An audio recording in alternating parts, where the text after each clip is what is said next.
Will it tell me what it's like? It's like that. So that it can enjoy you.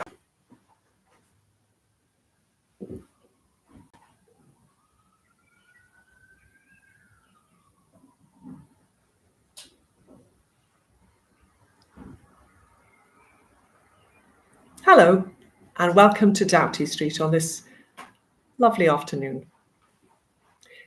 Today's reading, which will be starting shortly, well, here we go.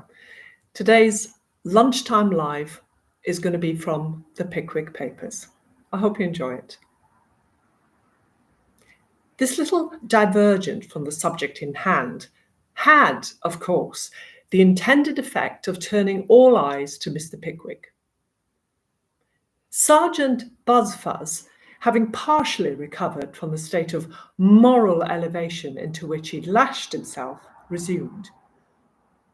I shall now assure you, gentlemen, that for 2 years Pickwick continued to reside constantly and without interruption or intermission at Mrs. Bardell's house. I shall show you that Mrs. Bardell, during the whole of that time, waited on him, attended to his comforts, cooked his meals, looked out his linen for the washerwoman when it went abroad, darned, aired, and prepared it for wear when it came home, and in short enjoyed his fullest trust and confidence. I shall now show you that on many occasions he gave halfpence, and on some occasions even sixpences to her little boy. And I shall prove to you, by witness whose testimony it will be impossible for my learned friend to weaken or controvert, that on one occasion he patted the boy on the head, and, inquiring after whether he had won any alley tours or commonies lately, both of which I understand to be a particular species of marble most prized by the youth of the town, made use of this remarkable expression: how would you like to have another father? I shall prove to you, gentlemen, that about a year ago, Pickwick suddenly began to absent himself from home, during which time, during which intervals, as if with the intention of gradually breaking off from my client, but I shall show you also that his resolution was not at that time sufficiently strong, or his better feelings conquered, if better feelings he has, or that the charms and accomplishment of my client prevailed against his manly intentions, or even his unmanly intentions, by proving to you on one occasion, when he returned from his country, he distinctly and in terms offered her marriage. Previously, however, taking special care that there would be no witness to their solemn contract, I am in a position to prove to you, on the testimony of 3 of his own friends, most unwilling witnesses, gentlemen, most unwilling witnesses, that on that morning he was discovered by them holding the plaintiff in his arms and soothing her agitation by his caresses and endearments. A visible impression was produced upon the auditors by this part of the learned sergeant's address. Drawing forth 2 very small scraps of paper, he proceeded.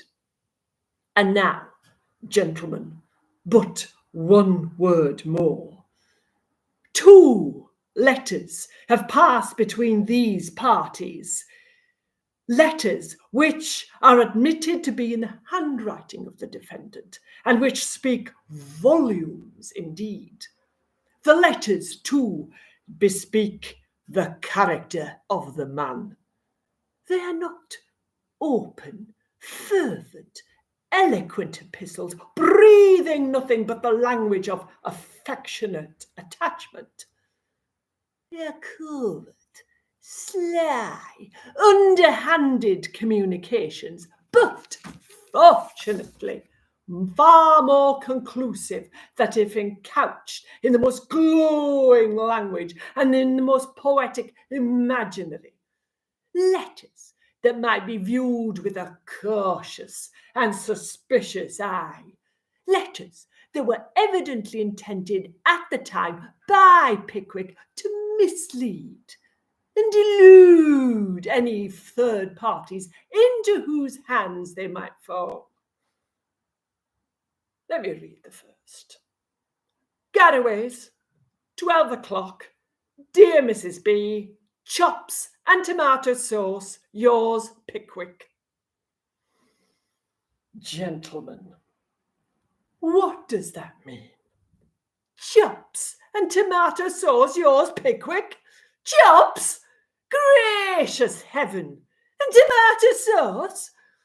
Gentlemen, is the happiness of a sensitive and confiding female to be trifled away on such shallow artifices as these? The next has no date whatsoever, which is in itself suspicious. Dear Mrs. B, I shall not be at home till tomorrow. Slow coach. And then follows a very remarkable expression.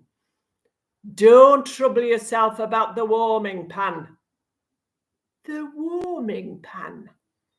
Why, gentlemen, who does trouble himself about a warming pan? When was the peace of mind of man or woman broken or disturbed by a warming pan, which is in itself a harmless and useful, and I will add, gentlemen, a comforting article of domestic furniture?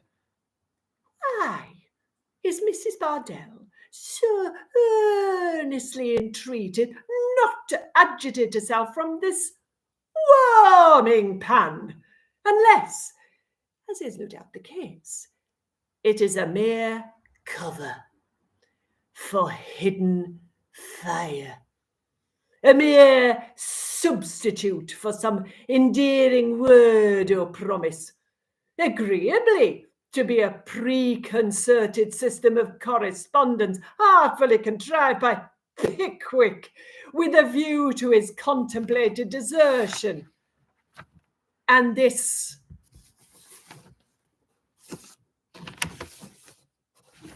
which I am not in a condition to explain. And what does this allusion to slow coach mean? For aught I know, it may be a reference to Pickwick himself, who has been unquestionably a criminally slow coach during the whole of this transaction, but whose speed will now be very unexpectedly accelerated, and whose wheels, gentlemen, he will find to his cost, will very soon be greased by you. Thank you.